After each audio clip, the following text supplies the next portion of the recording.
fagaare waxaa taabageliyey IPS Bank u taagan dhiirigelinta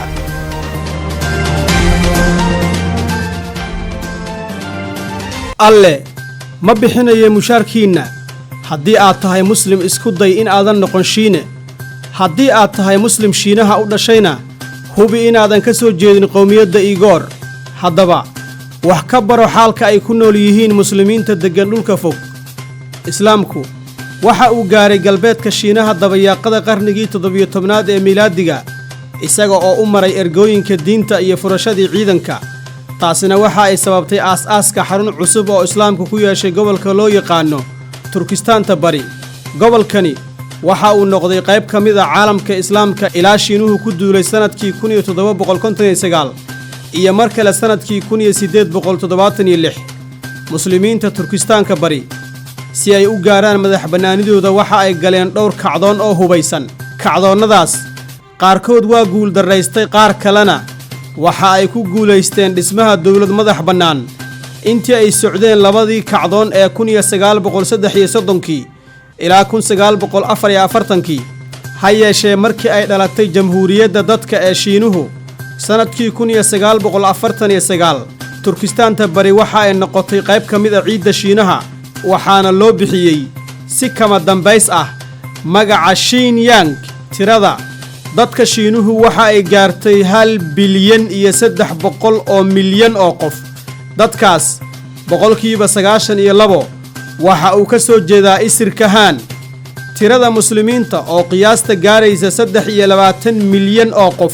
sida ay muujiyeen tirakoobyada rasmiga ah waxa ay ka soo kala jeedaan 10 isir oo ay ku jiraan laba qaybood oo aad u ballaaran isirka Hooy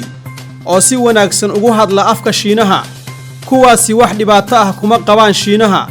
waxa ayna gacan saar siyaasadeed la leeyihiin xukuumadda Shiinaha deegaan ahaanna waxa ay u kala qaybsan yihiin gobolada mana raadinayaan madax bannaani Igoor oo ah ama ka dhigan dhibaatada iyo madax wareerka joogtada ah ee Shiinaha sida uu u arka Shiinuhu waxa uu ku hadlaa af Turki ah waxa uuna raadinayaa madax bannaani kadib dhalashadii jamhuuriyadda hanti wadaagga ee Shiinaha sanadkii 1949 suuqgeynta iyo buunbuuninta aragtida diin la'aanta ayaa noqotay siyaasadda guud ee dawladda ee ku wajahan diimaha Shiinuhu waxa uu aragtidaas u raacay ama u maray dhowr siyaasadood oo uu kula dhaqmo muslimiinta marxaladii madax salaaxa iyo raaligelintu waxa ay ahayd intii u dhaxaysay labadii sano ee 1949 ilaa 1958 kadibna waxa xigay marxaladii u rogidda haybta islaamka hayb hanti wadaag iyada oo loo maray hirarkii rabshadaha watay ee ugu horeeyay intii u dhaxaysay 1958 ilaa 1966 ha yeeshee siyaasaddaasi guud ahaan ma guulaysan kadibna dawladdu waxa ay bilowday inay laasho dhammaan astaamaha diinta sidaas awgeed waxa ay mamnuucday xajka waxa ayna xirtay macaahidii waxbarashada ee muslimiinta ha yeeshee marxaladii ugu halista badnayd waxa ay timid markii uu bilowday kacdoonkii hidaha iyo dhaqanku intii u dhaxaysay sanadihii 1966 ilaa 1976 xilligaas waxaa si xun loo garaacay culimada diinta waxaa la gubay tira aad u ballaaran oo ah kitaabka quraanka waxaana la burburiyay isla markaana irdaha loo laabay masaajidda waxaa la sheegaa in magaalada caasimadda ah ee Bakiin aan lagu reebin masaajid marka laga reebo mid keli ah oo ay ku dukadaan diblomaasiyiintu gobolka Xinjiang ama Turkistaanta bari waxa ka dhacay burburinta iyo xiridda 97.5% dhammaan masaajidda taasina waxa ay sababtay in tirada masaajiddu hoos uga dhacdo halkii ay ka ahayd 20,000 oo masjid iyada oo gaartay wax ka hooseeya 500 oo masjid dhamaadka 70meeyadii oo ku beegnayd dhalashadii kacdoonka islaamiga ah ee Iiraan iyo bilowga dagaalkii Afghanistan waxa timid oo la gaaray marxaladii wada hadalka sidaas daraadeed Shiinuhu waxa uu shaaciyay inuu ixtiraamayo kaalinta dhammaan diimaha waxa uu dib u soo celiyay Shiinuhu furidda in ka badan 1900 oo masjid gobolka Xinjiang ama Turkistaanta bari oo kali ah waxa uu ba gaaray Shiinuhu inuu ka qayb qaato qarashka ku baxay dib u hagaajinta masaajidda qaarkood waxa kale oo uu soo celiyey ergooyinkii xajka iyo ayaamaha fasaxa ee muslimiinta marxaladaasi waxa ay ahayd bilowgii xilliga dahabiga ah ee muslimiinta hooy shiinuhu waxa uu muslimiinta hooy ula dhaqmaa inay yihiin muslimiinta dhabta ah sidaas awgeed waxa uu siiyey dhammaan madax bannaanida diineed ee ay doonayaan sidaas awgeed iyaga dartood waxa ay masaajidda shiinuhu gaareen 35,000 oo masjid ha yeeshee Igor iyo kuwa kale ee laga tirada badan yahay ee aan sida wanaagsan u aqoon ku hadlida afka Shiinaha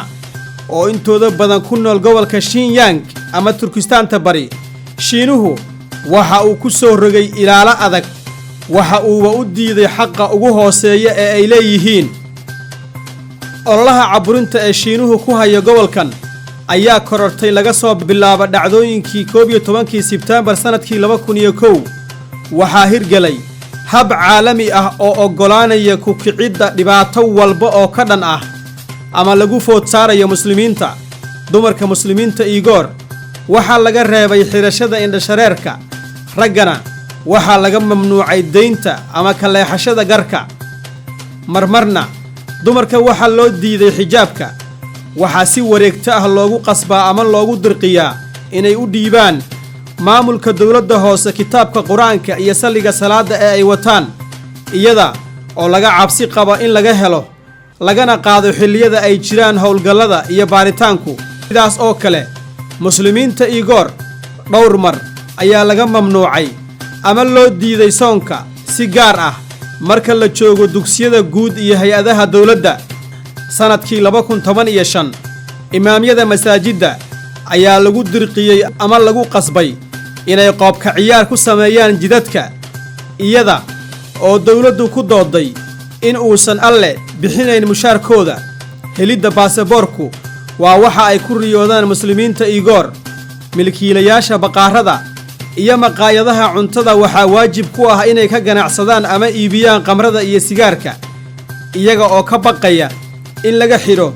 ama laga joojiyo ilaha noloshooda haddii aad gasho masaajid ku yaala gobolka Xinjiang ama Turkistaanta bari waxa aad arkaysaa boor ay ku qoran tahay digniin ku wajahan inuusan soo geli karin masaajidka qof walba oo ka hooseeya da'aadda 18 jirka xukuumadda hanti wadaagga ee Shiinuhu waxa ay muslimiinta Igor ula dhaqmaysaa sida hay'adda caafimaadka adduunka ula dhaqanto sigaarka xaq uma lihid inaad cibaadaysato ka hor da'da qaangaarka dhaqanka midabta koorka ku dhisan waxa uu sidaas oo kale ka qaaday kana laalay Igorka dhinacyada dhaqaalaha Igor waxbarasho iyo shaqaaleyn ma laha taasina waxa ay ku dhisan tahay doodda ah in dadka Igorku aanay ahayn dad diyaarsan isla markaana aanay aqoon ku hadlida afka Shiinaha Shiinuhu waxa uu ku tilmaamaa gobolka Xinjiang inuu yahay gobol gaar ah oo haysta ismaamul goboleed gobolka Xinjiang waa gobol farsamo iyo wax soo saar u gaar ah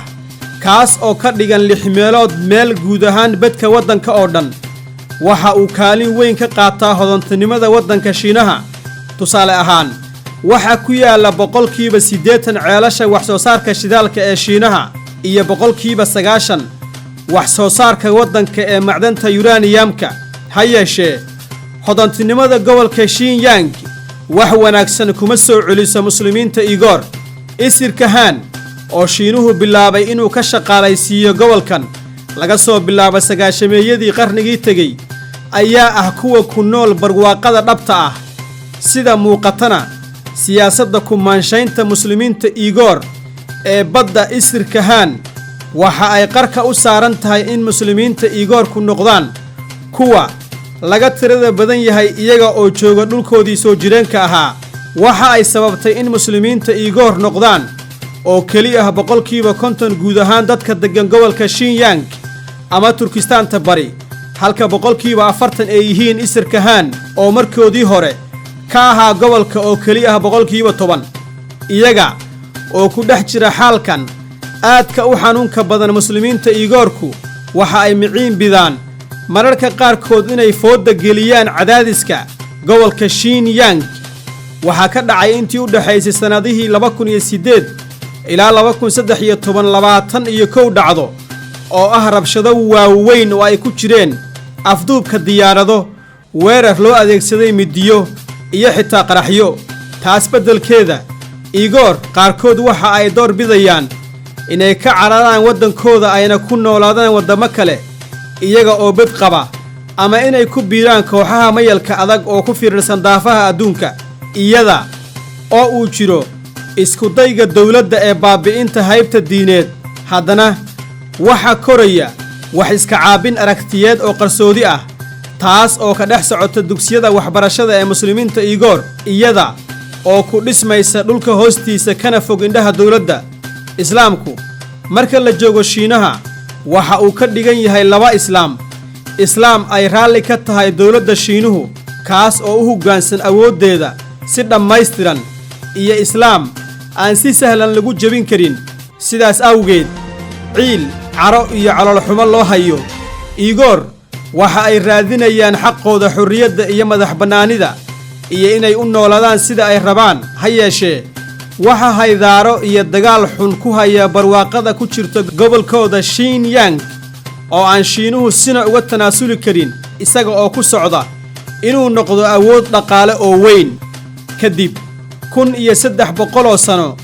oo laga joogo xilligii ay qoomiyadda Igorku u qaateen islaamka sidii uu uga soo baxay jasiiradda Carabta waxa muuqata in fursadda keli ah ee ay haystaan ay tahay inay islaamka u qaataan sida Shiinuhu doonayo taas oo aad uga fog caalamka islaamka oo ay buux dhaafiyeen fawdo iyo hardan joogto ah haddaba Igor ma ka tanaasulayaan baadigoobka ay ugu jiraan xurriyadda mise waxa ay taagnaan doonaan inay keligood fooda saaraan awoodda booliiska ugu xoogga badan adduunka